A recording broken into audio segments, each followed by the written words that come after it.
What's up, guys, and welcome back to the channel.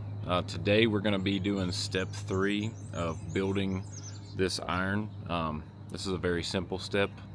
This is a step where we're going to actually attach the iron head to the shaft, and we're going to be using some epoxy, putting a ferrule on there, and this is a very simple step but also a very important step.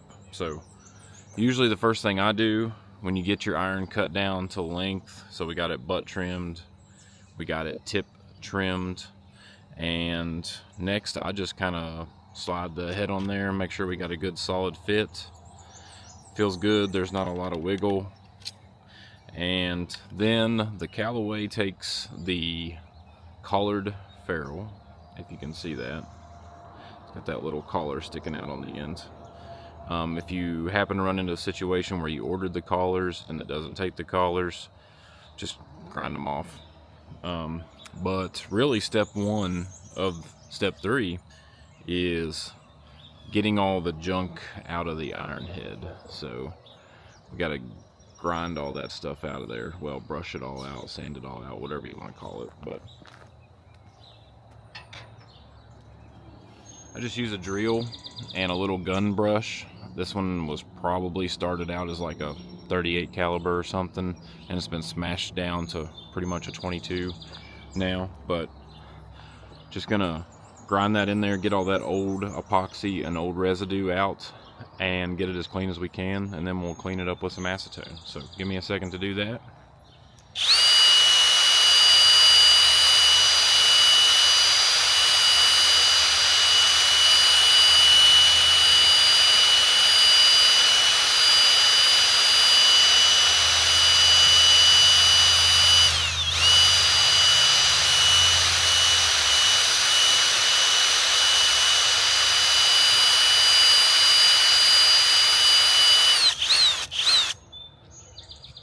And you'll see a bunch of little dust fall out of there when you do it. Just keep doing that until you think it's pretty darn clean inside. Use a flashlight, look down in there, make sure it just looks like clean metal. We also have some residue on the outside of the iron head where I melted that ferrule when I was taking that thing off the original shaft. So we're going to try to use some steel wool and clean that up. So get a pad of 4/0 steel wool, and it might actually take something rougher, but we'll try to clean that up. I don't know if it's going to work. Oh yeah. Look at that. And that's gone. I think, yeah. If you're seeing anything, oh, there's a spot. Yep, so that's gone off the outside. Perfect. Good as new. Inside looks pretty clean, but we're gonna hit it again just to make sure, and then we'll take a Q-tip and some acetone.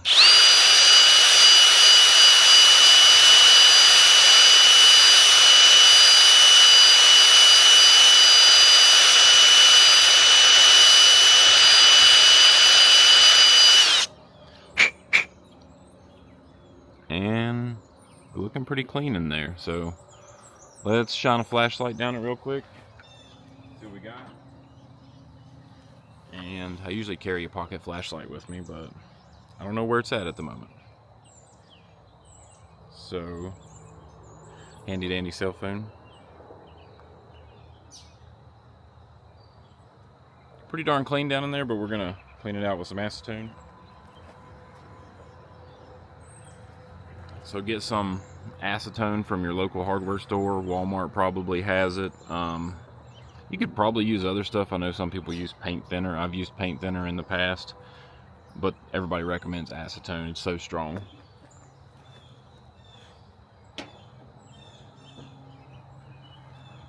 So put some of that on a Q-tip.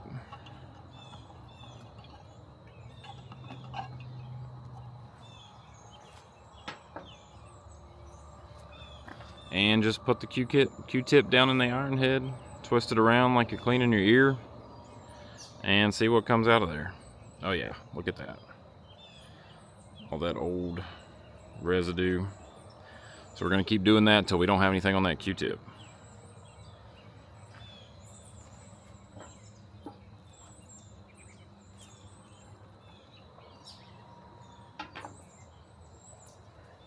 And acetone dries really fast, so you don't have to worry about drying. Give it, a minute or so, it'll all evaporate. And if you put acetone in a styrofoam cup, it'll eat straight through the styrofoam cup. Learned that one day.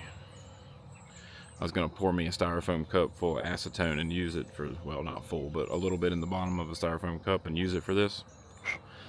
No cup.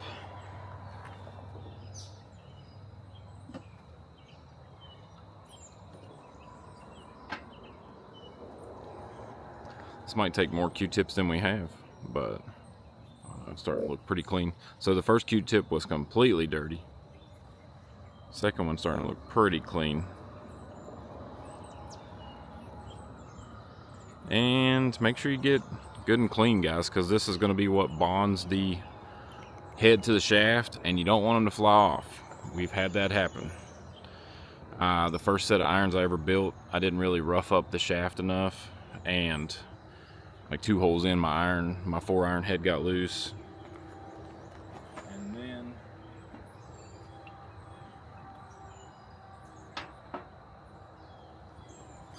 And then recently I built a driving iron, gave it to a buddy of mine, and I used it for a couple rounds, and then he used it for a couple rounds. Then all of a sudden the iron head just flew off. So, you know what they say, you'll have that on them big jobs. Oh yeah, we're looking pretty clean now. So,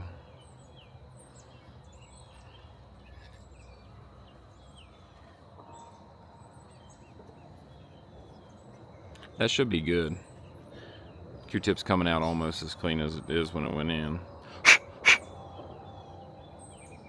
Inside of the iron head's looking pretty good.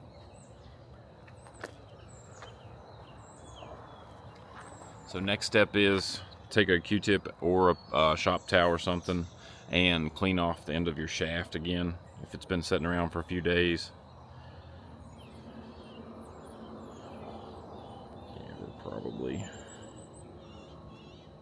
probably good, hopefully.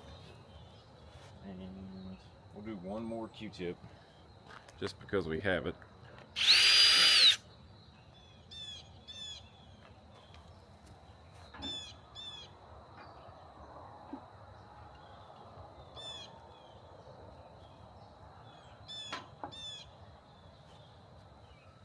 So I'll go ahead and take this Q-tip and just wipe down the end of the shaft again.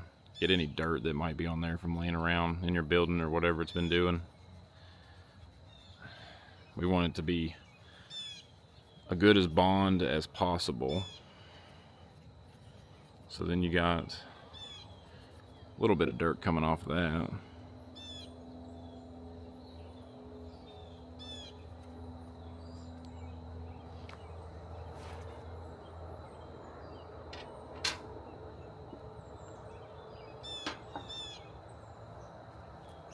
On my third Q-tip, and we're pretty much clean.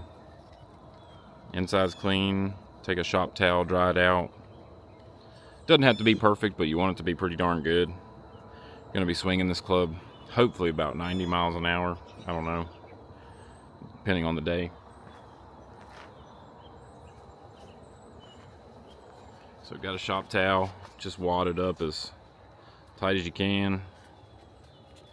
Stick it down in there. And like I said, acetone dries really fast, so you don't have to worry about that.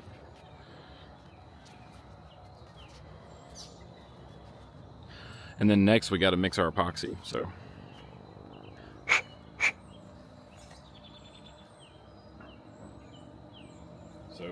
I have some Golfworks actual golf club epoxy. So you can see that. You don't really need, I mean, they do recommend golf club epoxy, but I've built a set of irons with Gorilla Glue 2-part epoxy. As long as it's a 2-part epoxy with like a high PSI bond strength, then you're good. But you just want to mix it a 1-to-1 ratio. So equal parts of the black with equal parts of the clear. I mix them in a little cup, just pour it in there. You get it as close as you can. You're not going to get it perfect.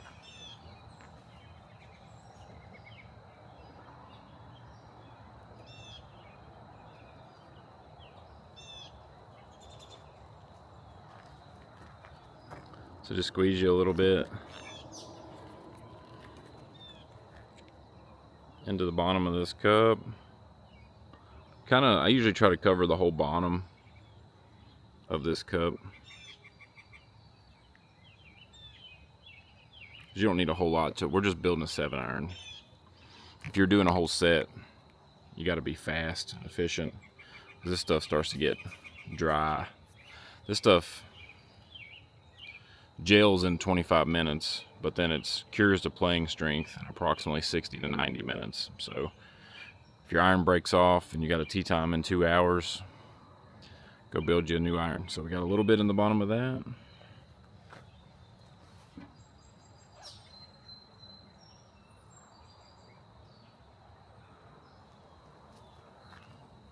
Put some of the other part in there.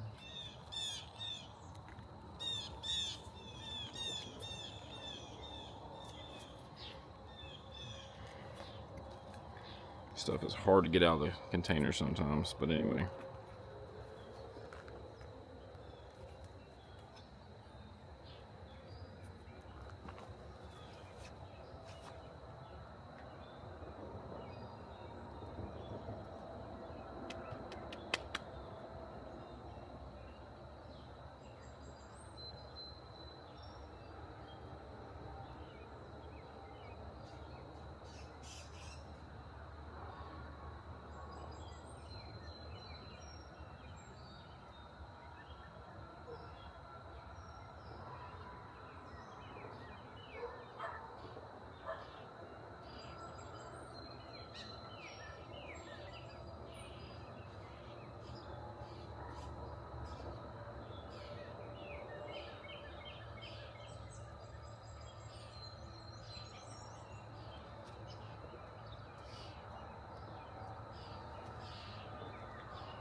And then next up, I usually use some of the glass shafting beads.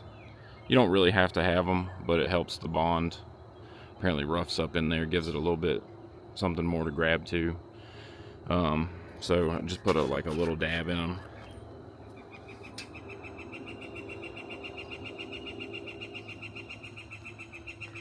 I usually put some just on this little wooden mixing stick.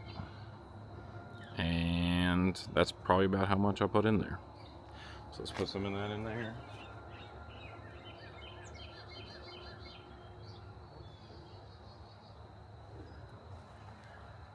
So we got both of our epoxies and some of those glass shafting beads. And we're just going to mix it all together. Stir that together for a minute or two. Make sure it looks all one color, all uniform.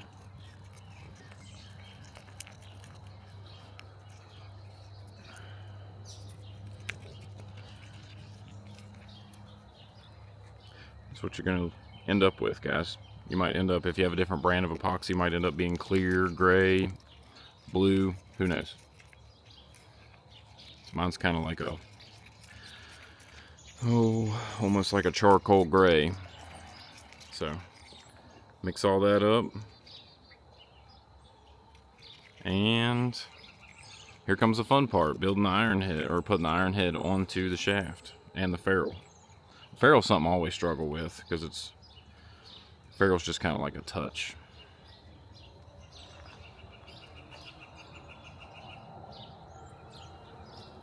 So I usually just take a little bit of epoxy, put it inside the ferrule, like a tiny little bit.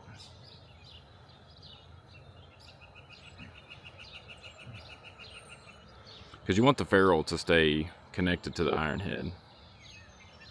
And then rub some around the collar of the ferrule.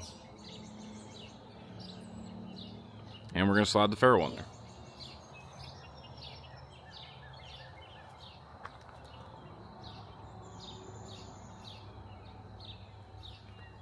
And you're probably going to get this stuff everywhere, but just slide the ferrule right on there.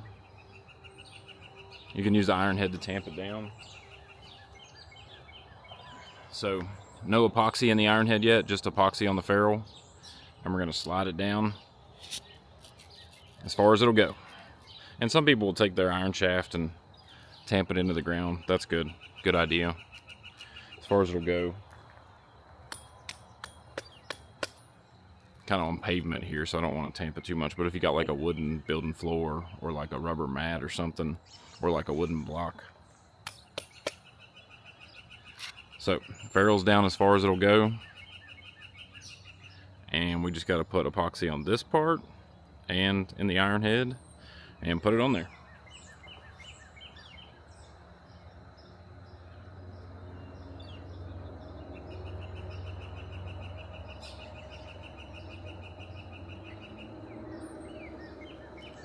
So a lot of people, I usually use too much, I'm sure, but I just wipe that around like that.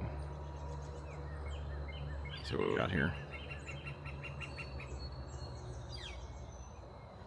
Anyway, hopefully you can see that. Put it on there. We're going to twist the iron head on once and then put a little bit more on there. So as you're putting the iron shaft and the head together, make sure you're rotating it slowly.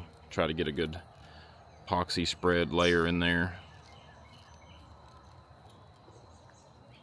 So I'm spinning the shaft as I go.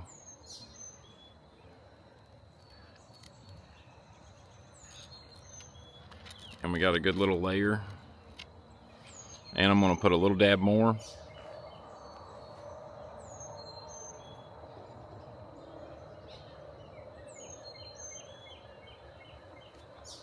So I'll put a little bit more on the ends, and we're going to spin it back together. This is kind of going to be our finished product. So, and you're going to have the excess smash out. So just have you a shop towel ready.